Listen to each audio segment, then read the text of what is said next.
Depois de nós termos visto a conformação das proteínas, os diferentes níveis de estruturação com as suas variações, agora nós podemos conhecer as diversas funções que as proteínas têm dentro da célula. Nesse contexto, as proteínas elas são moléculas dinâmicas. Nós vamos ver que as suas funções dependem de modo quase invariável das interações com outras moléculas. Essas interações, elas causam mudanças que podem ser sutis ou não na conformação dessa proteína.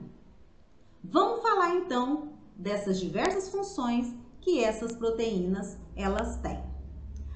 A primeira função que eu gostaria de chamar a atenção é das proteínas transportadoras. Quando nós analisamos a membrana plasmática, nós vamos ver que existem várias proteínas. Quando nós estivermos falando desse tópico especificamente, nós vamos entender um pouco sobre esses diferentes tipos de proteínas, transmembrana, proteína periférica, nós vamos conhecer. Nesse primeiro momento, é importante que a gente entenda que nas membranas possuem diferentes tipos de proteínas.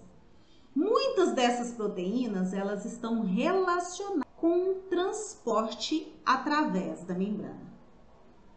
Proteínas presentes nessas membranas plasmáticas e também nas membranas de todas as organelas de um organismo eucarionte, elas estão ali, muitas delas, com a finalidade de transporte.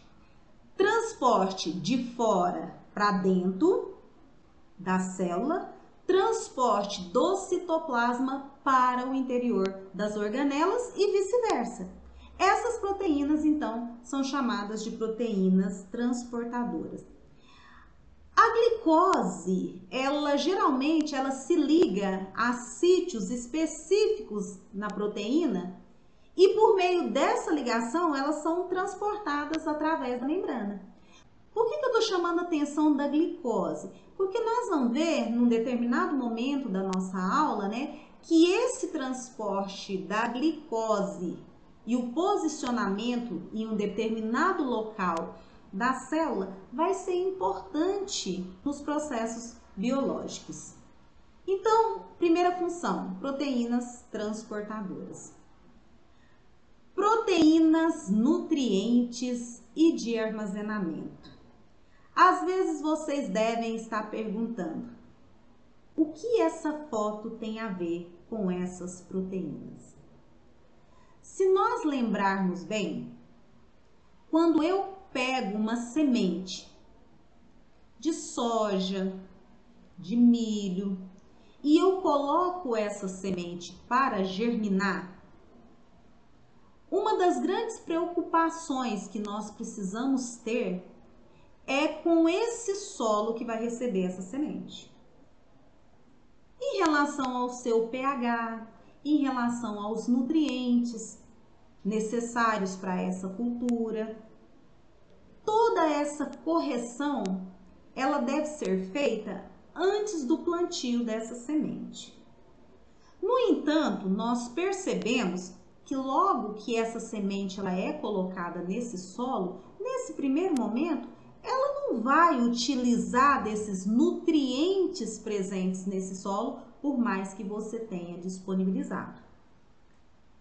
Mas aí então, o que nutre esse embrião que está dentro dessa semente para que ele se desenvolva? Nós vamos observar que o que nutre, ou pelo menos parte do que nutre esse embrião, são as proteínas nutrientes. É o material de armazenamento presente nessa semente. Nós vamos observar que é isso que vai alavancar o desenvolvimento desse embrião, para que ele então se desenvolva, e produza as primeiras raízes e as primeiras folhas. A partir daí, essa plântula, ela é capaz de produzir fotossíntese por meio das suas folhas e absorver os elementos do solo por meio das suas raízes. Várias espécies, elas possuem proteínas nutrientes de armazenamento. Por exemplo, o trigo, o milho, o arroz. São todas proteínas presentes nessa semente. E aí eu tinha chamado a atenção para vocês no processo, no exemplo da desnaturação, a ovoalbumina, que é a proteína do ovo, que também é uma proteína nutriente, a caseína no leite. Então nós vamos observar que são todos exemplos de proteínas nutrientes e de armazenamento. Proteínas contráteis ou de motilidade. Essas proteínas são aquelas proteínas que vão permitir tanto a contração quanto a mudança de forma. Isso vai ocorrer muitas vezes para que elas se desloquem no meio onde elas estão, para que elas possam englobar partículas que estão fora da célula e colocar dentro. Ou até mesmo pegar partículas de dentro da célula e eliminar essas partículas, tirar de dentro da célula pelo processo de exocitose. Então, nós vamos observar que essas proteínas contráteis, elas estão com essas funções. Só que eu gostaria de chamar a atenção para vocês de uma proteína que também tem a sua importância, mas que vocês vão visualizar bem essa importância quando vocês estiverem estudando divisão celular em genética. E essa proteína é a tubulina. Nós vamos observar que existem dois tipos de tubulina específicos para a formação de um elemento do citoesqueleto, que são os microtúbulos. A alfa-tubulina, representada aqui por azul, e a beta-tubulina, representada aqui por vermelho. Nós vamos ver que a ligação dessas duas tubulinas, a alfa e a beta, forma o que nós chamamos de dímero de tubulina. Um conjunto desses dímeros vão formar o que nós chamamos de profilamentos. O interessante da formação desse profilamento é que ele é polarizado. De um lado ele tem cargas positivas e do outro ele tem cargas negativas. E nós vamos ver a importância disso no processo de divisão celular. Esses profilamentos vão formar, quando eles se agrupam, o que nós chamamos de microtúbulo. O microtúbulo, nos vegetais, ele está altamente relacionado à movimentação dos cromossomos durante o mecanismo de divisão celular. E isso se deve a quê? A essas proteínas contráteis ou de motilidade, em especial aqui a tubulina. Então, nós vamos ver que ela tem uma importância muito grande, assim como nós temos outros exemplos, mas que eu gostaria que vocês já guardassem esse exemplo citado aqui, para que amanhã ou depois vocês pudessem utilizá-lo. Uma outra função das proteínas, proteínas de defesa. Nós vamos ver que as diversas culturas agrícolas, elas sofrem muito com o ataque de pragas e doenças. Como vocês estão vendo aqui, essa lagarta comendo a folha.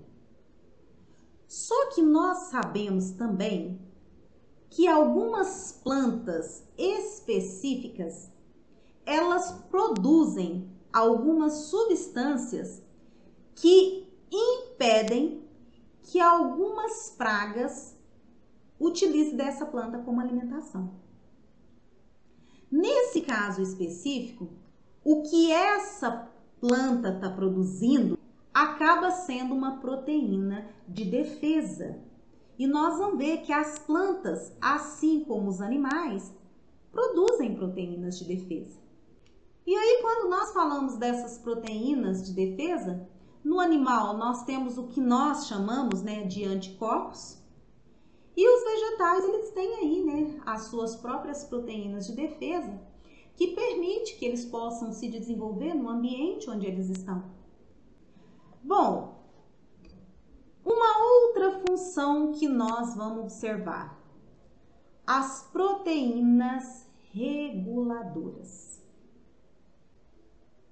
E nesse sentido, é impressionante a capacidade que as plantas têm.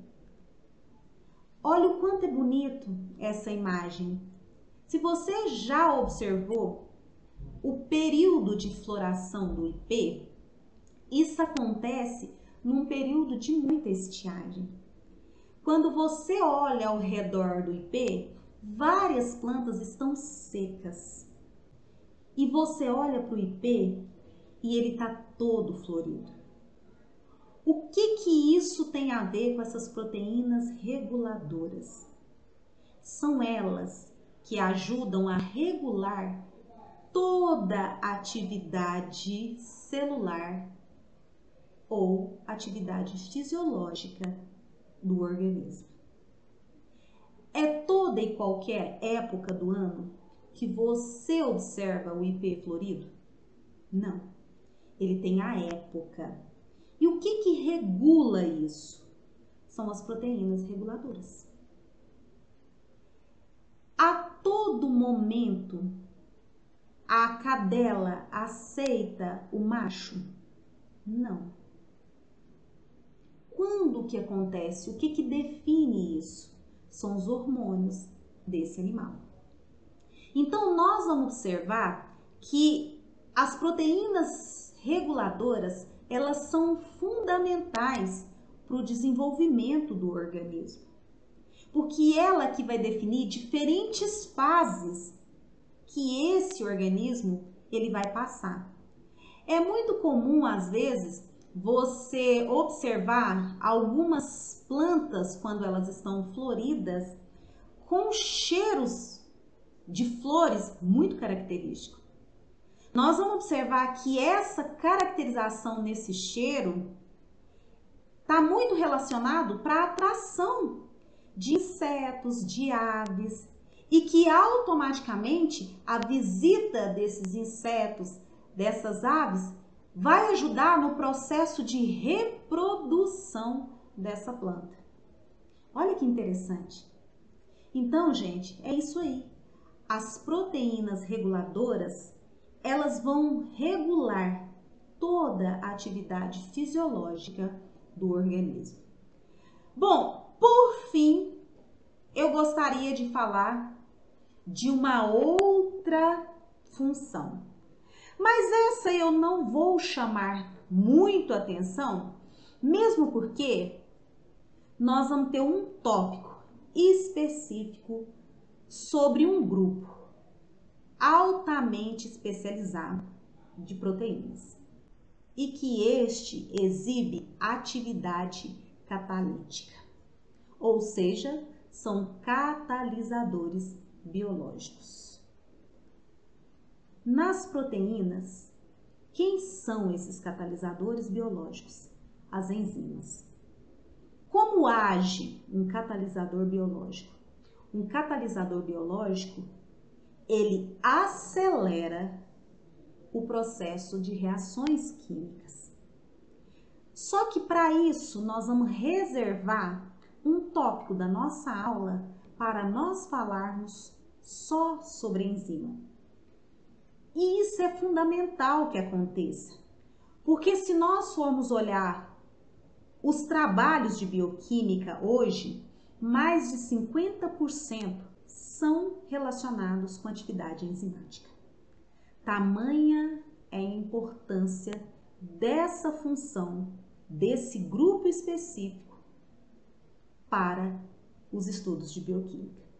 Então, nós vamos reservar um espaço da nossa aula para nós falarmos só sobre enzima. Eu espero que vocês tenham entendido, a partir de agora, o que a estrutura, a sequência de aminoácido de uma proteína tem a ver com a sua função.